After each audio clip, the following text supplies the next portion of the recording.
सभी प्रशिक्षुओं का स्वागत है। आज हम मैथ की ऑनलाइन क्लासेस में देखेंगे वर्ग और वर्गमूल के बारे में। इसका पीडीएफ आप लोगों को पहले ही भेजा जा चुका है। आज हम लोग इसके प्रैक्टिकल क्वेश्चंस के बारे में देखेंगे। तो जैसा कि आप लोग आज पढ़ेंगे वर्गमूल और वर्ग के बारे में, तो उसको पढ़ने से पहले उसके प्रैक्टिकल प्रॉब्लम्स को जानने से पहले आइए हम देखते हैं और समझते हैं कि इस चैप्टर के लर्निंग आउटकम्स क्या हैं।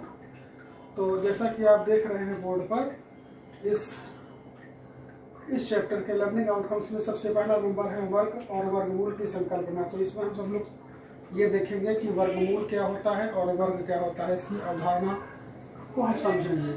दूसरी बात, पूर्ण वर्ग संख्याओं की पहचान करना।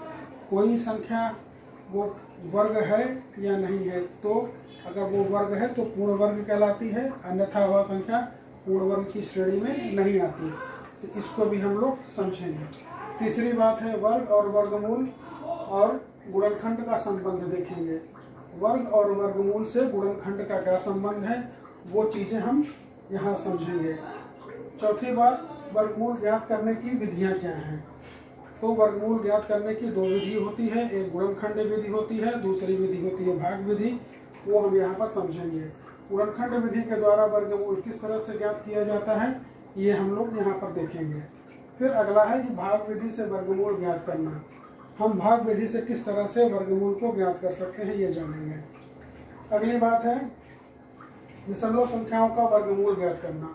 जो संख्याएं दशमलव में होती हैं उनका वर्गमूल किस तरह से ज्ञात किया जाता है भाग विधि से, वो हम लोग यहाँ पर जानेंगे। इसके पश्चात देखेंगे कि अपूर्ण वर्ग संख्याएं जो हैं, ऐसी संख्याएं जो पूर्ण वर्ग की श्रेणी में नहीं आती हैं, उन अपूर्ण वर्ग संख्याओं का वर्गमूल कैसे ज्ञात किया जाता है, वो हम लोग जानेंगे। तो ये हमारे चैप्टर के लर्निंग आउटकम्स हैं 8। यानी हम लोग जब ये चैप्टर पूरा पढ़ लेंगे, इसको लगा लेंगे, तो हम इन 8 बिंदुओं को स्पष्ट रूप से जान लेंगे, समझ लेंगे। तो आइए हम सबसे पहले अपने पहले और दूसरे लर्निंग आउटकम्स के बारे में इस वीडियो में जानते हैं। चूँकि ये चैप्टर बहुत बड़ा है और हम बहुत बड़ा वीडियो नहीं बना सकते हैं, तो इसलिए हम इस चैप्टर को 2-3 वीडियो में इसको कंक्लूड करने की कोशिश करेंगे। आइए सबसे पहले हम जानते हैं वर्ग और वर्गमूल क्या है, इस संकल्पना को समझते हैं।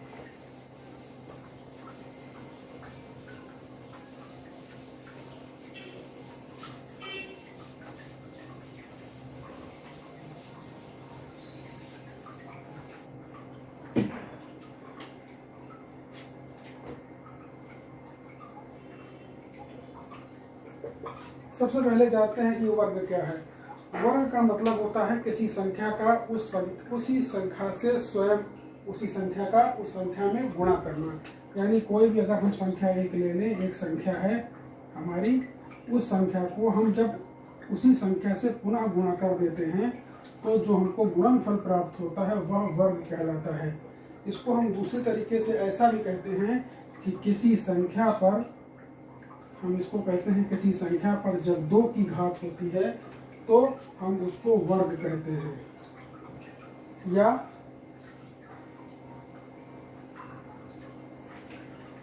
हम इसको ऐसे भी बोलते हैं संख्या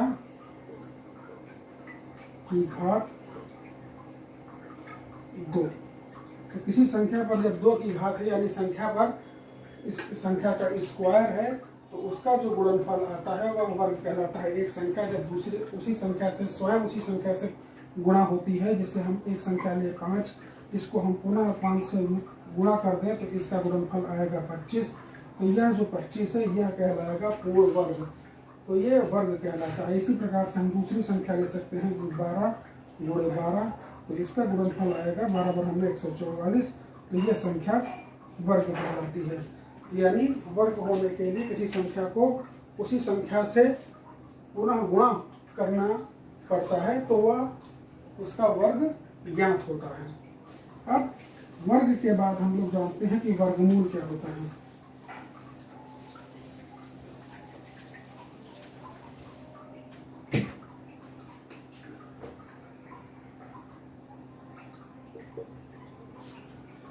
वर्गमूल। वर्गमूल क्या होता है? वर्गमूल वह संख्या है जो किसी संख्या का, जब हम किसी संख्या को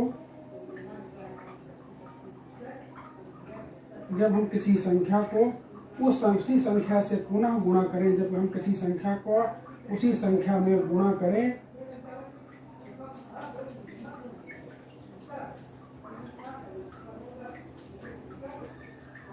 उसी संख्या में गुणा करें जिससे कि उसका वर्ग आ जाए, तो वह संख्या उस संख्या का वर्गमूल कहलाती है। माने कि एक संख्या है जिसका हम उसी संख्या में फिर से गुणा कर दें और गुणनफल अगर हमारा वर्ग आ जाता है, तो जिस संख्या को ये 2 बार गुणा किया जा रहा है, यही एक संख्या उसका वर्गमूल कहलाती है। यानी वर्गमूल वह संख्या है जिसको उसी संख्या से पुनः गुणा करने पर हमको वर्ग प्राप्त होता है। जिस संख्या को उसी संख्या में पुनः गुणा करें और हमको वर्ग प्राप्त हो, तो वह संख्या उसका वर्गमूल कहलाती है। वर्गमूल को प्रदर्शित करने के लिए एक चिन्ह है, जिसको हम, उसका चिन्ह ये, मान लीजिए हम कहें एक संख्या है 4, उस संख्या को हम पुनः उसी से गुणा करते हैं तो इसका गुणनफल आता है 16। तो वर्गमूल क्या होगा? तो हम कहेंगे कि यह जो 16 है, इस 16 का वर्गमूल, इस 16 का वर्गमूल क्या होगा? 4, क्योंकि 4 वह संख्या है जिसको पुनः 4 में गुणा करने पर 16 आ रहा है।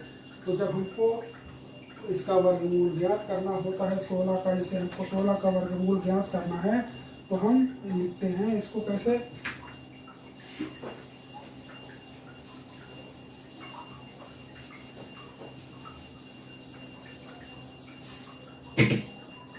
अगर हमको कहना है कि 16 का वर्गमूल ज्ञात करिए, हमें एक प्रश्न दिया गया कि 16 का वर्गमूल ज्ञात करें।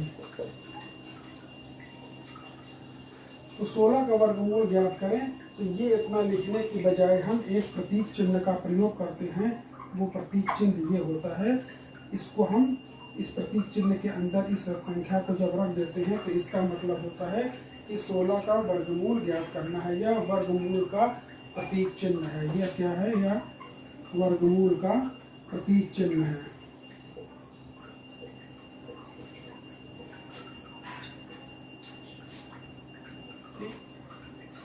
अब इस प्रतीक चिन्ह में यहाँ पर कोई भी संख्या नहीं लिखी हुई है। ये अभी हम आपको जब करणी और घातांक पढ़ाएंगे तो वहाँ पर बताएंगे। जब यहाँ पर कोई संख्या नहीं लिखी होती है तो हम उसे 2 मानते हैं, यानी कि इसका द्वितीय मूल ज्ञात करना है। इसका मतलब होता है यहाँ पर 2, लेकिन 2 लिखा नहीं जाता है। जब 2 से ज़्यादा और 2 से अधिक का मूल ज्ञात करना होता है, तीसरा मूल ज्ञात करना हो, चौथा मूल ज्ञात करना हो, तब इसी करणी चिन्ह में हम वह संख्या लगा देते हैं। वो आगे आपको बताएंगे। तो ये हो गया वर्गमूल की अवधारणा। अब आइए आगे चलते हैं, देखते हैं कि वर्ग और वर्गमूल के बारे में। 0 और 1 ये 2 ऐसी संख्याएं हैं जिनका वर्ग और जिनका वर्गमूल दोनों ही स्वयं यही संख्याएं होती हैं। 0 का, इन दोनों का क्या है? 0 का स्क्वायर भी 0 होगा और 0 का वर्गमूल भी 0 होगा। इसी प्रकार से 1 का भी वर्गमूल 1 और 1 का वर्ग भी 1 होगा। ठीक। इसके बाद दूसरी बात है कि अगर हम 0 से बड़ी कोई भी पूर्णांक संख्या लें, तो उस पूर्णांक संख्या का वर्ग जो होगा वह पूर्णांक होगा और धनात्मक होगा। ठीक। तो अगर हम ये कहें कि हम कोई भी एक संख्या लेते हैं, शून्येतर संख्या लेते हैं, शून्येतर पूर्णांक लेते हैं, अगर हम कोई भी शून्येतर पूर्णांक लेते हैं, तो कोई भी शून्येतर पूर्णांक अगर हम लेते हैं, तो इस शून्येतर पूर्णांक संख्या का जो वर्ग होगा वह भी क्या होगा, वह धनात्मक होगा, पूर्णांक होगा। ठीक, ये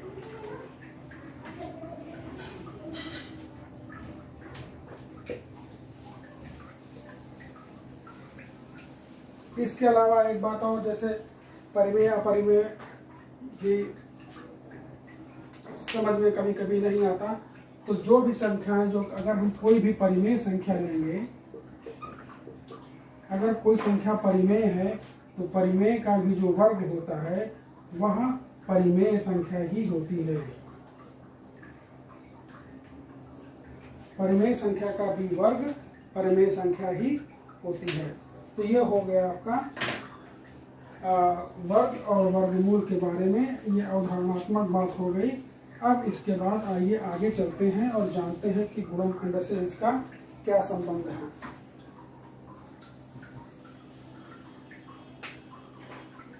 जैसे मान लीजिए कि हम एक कोई संख्या लेते हैं, हमने लिया 12।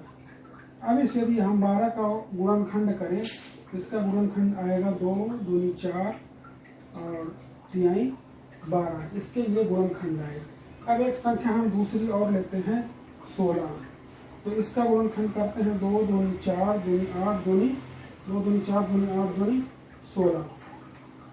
तो यहाँ पर जब हम देखते हैं तो इस संख्या का एक पेयर बना, 2 गुणे 2 का एक पेयर बना, और ये जो दूसरी एक संख्या और है 3, यह अकेले रह गई। इसी तरीके से यहाँ पर हम देखते हैं तो एक पेयर ये बना 2 का और एक पेयर यहाँ पर ये बना 2 का। ठीक, तो अगर कभी जब हम गुणनखंड करते हैं, उस गुणनखंड में हमको इस तरह के पेयर मिल जाते हैं, पूरे पूरे एक पेयर ये मिला, दूसरा पेयर ये मिला। तो अगर हमको केवल पेयर ही मिले, कोई भी ऐसी एकल संख्या ना मिले जिसका कि पेयर नहीं बना हुआ है, तो ऐसी संख्याएं कहलाती हैं कि वो पूर्ण वर्ग हैं। तो ऐसी संख्या पूर्ण वर्ग की श्रेणी में आती हैं। और जब गुणनखंड करने पर कहीं ऐसा हो कि कोई एक संख्या है जिसका कि पेयर नहीं बन पा रहा है, तो एक संख्या है या 2 संख्या है उसका पेयर नहीं बन पा रहा है, तो वह संख्या पूर्ण वर्ग की श्रेणी में नहीं आती है। तो हम उसको ये कहेंगे कि यह संख्या पूर्ण वर्ग नहीं है। और जब ऐसा गुणनखंड प्राप्त हो कि सारे के उसमें कंप्लीट पेयर मिले, एक पेयर ये हुआ, दूसरा पेयर ये हुआ, फिर आगे का भी पेयर बन सकता है। जैसे मान लीजिए हम कहें 64, तो 2 दूनी 4 दूनी 8 दूनी 16 दूनी 32 दूना 64, तो एक पेयर, 2 पेयर और ये 3 पेयर, तो 3 कंप्लीट पेयर हमको मिले, तो यह संख्या पूर्ण वर्ग कहलाएगी। लेकिन अगर हम यहीं पर लिख दें फिर से 50, एक और उदाहरण देख लीजिए। 50 का गुणनखंड हम लिखे 2 पंजे 10, 10 पचे 50, तो एक पेयर ये बना, लेकिन इसका पेयर यहाँ पर नहीं बना, तो यह संख्या पूर्ण वर्ग नहीं होगी। और ये संख्याएं पूर्ण वर्ग होगी जहाँ पर कि पेयर बन रहे हैं। तो ये भी प्रश्न में आता है कि सिद्ध करिए या पहचानिए कि कौन सी संख्या पूर्ण वर्ग है। तो इस तरह से हम गुणनखंड करेंगे, उसके पेयर्स को देखेंगे। अगर वो पेयर केवल पेयर ही हैं और कोई संख्या छोटी नहीं है, तो वह पूर्ण वर्ग की श्रेणी में आएगा, अन्यथा नहीं आएगा। अब इसके साथ एक चीज और भी यहाँ ये तो पूर्ण वर्ग हो गया। अब जब हम आगे अभी देखेंगे कि जब इसका वर्गमूल ज्ञात करते हैं हम, तो जो ये पेयर बने हुए हैं जिसमें पेयर कंप्लीट बन गया है, एक पेयर ये बना, एक पेयर ये बना, तो गुणनखंड विधि से जब हम आगे वर्गमूल निकालेंगे, तो ऐसे पेयर जहाँ पर जिन गुणनखंडों में पेयर बन जाते हैं, तो एक पेयर बना, तो इससे जिस संख्या का पेयर है ये इसमें ये 2 का है, यहाँ पर ये एक ये बना, तो इससे और इससे हमने एक एक संख्या ले ली, तो 2 दूनी 4, ये इसका वर्गमूल हो गया। हम वर्गमूल ज्ञात करेंगे तो हम इस पेयर से एक, इस पेयर से एक, यानी 2 गुणे 2 कर दिए, तो ये इसका वर्गमूल आ गया। इस तरीके से इसमें देखिए 1 2 3 पेयर बना है, तो एक यहाँ से, एक यहाँ से, एक यहाँ से संख्या ले लेंगे। 2 गुणे 2 गुणे 2, 2 दूनी 4 दूनी 8, यानी कि 8 इसका वर्गमूल आ गया। और ये पूर्ण वर्ग संख्याएं नहीं है तो गुणनखंड विधि से हम इसका वर्गमूल नहीं ज्ञात करते हैं, नहीं हमको इस तरह का यहाँ पर वर्गमूल निकालना है जिनका जो संख्याएं पूर्ण वर्ग नहीं है। तो अब इसके बाद बात ये आती है, जब हम वर्गमूल निकालते हैं तो जो वर्गमूल होता है उसके दो मान होते हैं, एक धनात्मक और एक ऋणात्मक दोनों ही। जैसे हम इसको इस बात से समझ सकते हैं, जैसे अभी हमने आपको बताया कि 16 का हमने वर्गमूल दिखाया, जैसे हमने अभी 16 का गुणनखंड किया था। ये जैसे हम फिर से इसको लिखते हैं, हमने मान लीजिए लिखा कि √25, तो इसका हम गुणनखंड करेंगे 5 × 5, एक पेयर बना तो इसमें से हम एक ले लेंगे, यानी कि एक निकाल लिए। ये √25 का वर्गमूल आ गया 5। अब इसके साथ हम प्लस और माइनस दोनों साइन लगाएंगे। तो वर्गमूल जब भी निकाला जाता है तो उसके साथ प्लस और माइनस दोनों साइन लगाए जाते हैं, जब तक कि आपसे यह ना कहा जाए कि धनात्मक इसका मूल निकालिए। जब तक आपसे यह न कहा जाए कि धनात्मक मूल लिखिए, तब तक आप इसका वर्गमूल के साथ दोनों साइन लगाएंगे। क्यों? क्योंकि वर्ग का मतलब होता है कि इस संख्या का 2 बार गुणा। जैसे कि 25 कब आएगा? जब हम 5 में मल्टीप्लाई करेंगे तो 5 25 आया। अब अगर इस 5 के, अगर ये 5 जो है, इस 5 और इस 5 का मल्टीप्लाई हो रहा है, ये पॉजिटिव है और ये पॉजिटिव है, तो भी यहाँ पर 25 पॉजिटिव आएगा। और अगर ये नेगेटिव है, -5 का भी मल्टीप्लिकेशन होगा तो भी 25 आएगा और वो पॉजिटिव ही रहेगा। तो जब हम इसका मूल निकालेंगे तो ये मूल पता नहीं इस वाले गुणनखंड से इस वाले का आया है या इस वाले का आया है। तो इसलिए हम क्या करते हैं, जब भी हम मूल लिखते हैं तो उसके साथ प्लस और माइनस दोनों साइन लगा करके लिखते हैं। ठीक, अब इसके बाद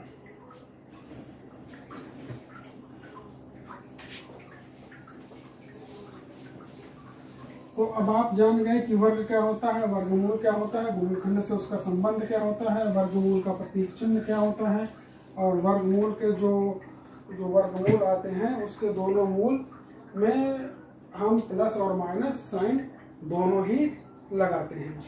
अब